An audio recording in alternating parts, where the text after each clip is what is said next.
from nothing.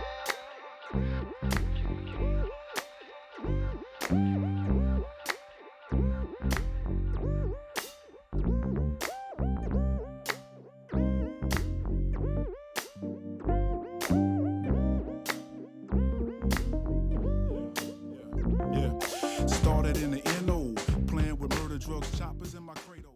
In the studio tonight, none other than Easy Lee and Mexican step-grandfather. Together they are Third Group. What's up, D-Mason? Glad to be in here. Feeling good. What was it about the four elements that got you to interested in following hip-hop and following this culture?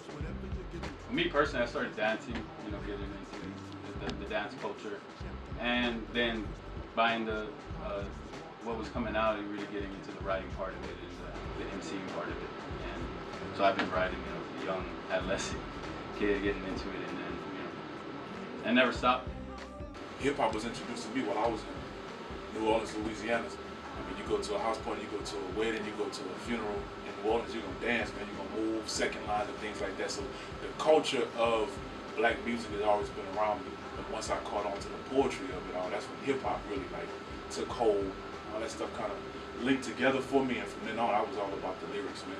I never was necessarily b-boy breakdancing, nothing like that, or tagging or nothing, but I was always in that culture, and especially this Third Root project really helped me to understand, because I knew that coming out here.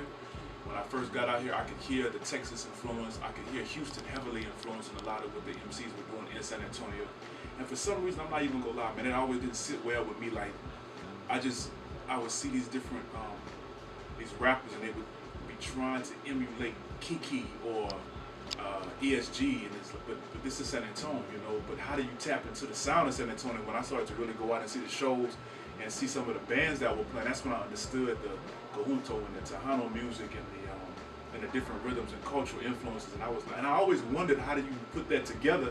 And then I found Mexican Step Grandfather, and I realized, at some of his shows, it just blew my mind to see that all coming together.